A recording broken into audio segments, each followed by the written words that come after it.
谢贤上亿遗产一公布，直接把全网炒翻了天。亲儿子谢霆锋、亲闺女谢婷婷，俩人加起来才分10%，剩下90%的大头全留给了谢霆锋的前妻张柏芝的2个儿子。遗嘱里连王菲的名字提都没提一句。这事是7月20号爆出来的。89岁的谢贤安详离世，谢霆锋也发文证实了，说父亲一辈子潇洒，让大家不用哭哭啼啼，体面送他走就行。结果这边后事刚安排，港媒直接把遗嘱细节扒得底朝天，瞬间冲上热搜第一。据披露，谢贤名下的遗产总值超1亿港元，半山豪宅、股票理财、几10年的影视版权，还有私人珍藏，全算在里面，实打实的一笔巨款。分配方案更是超出所有人意料，90%的份额全部设立成信托基金，留给2个孙子卢卡斯和昆图斯。孩子成年之前，这笔钱只能用在教育、医疗和日常开销上，谁也动不了本金。剩下可怜的10%由谢霆锋和谢婷婷兄妹俩平，算下来亲儿子也就5%，连个零头都不到。更有意思的是啥？这笔信托基金，孩子成年前由张柏芝代为监管，还有谢贤的老朋友林青霞从中监督，等孩子长大再正式交接。就这分配方案，直接把网友分成2派，吵破了头。有人说老爷子是真拎得清，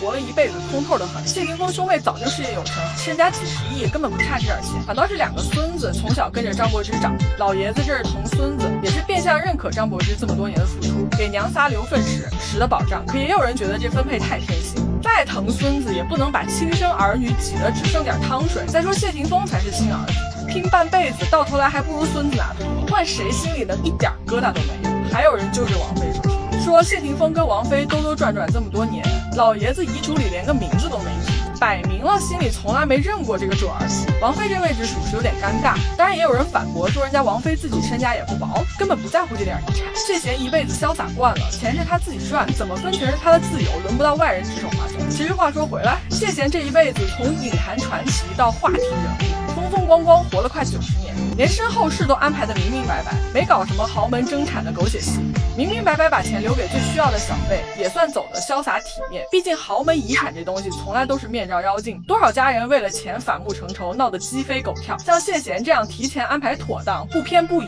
护着孩子，反而少了一堆后续麻烦。有人觉得这分配公平合理，老爷子活得清醒，也有人觉得亏待了亲生孩子，太偏心分配。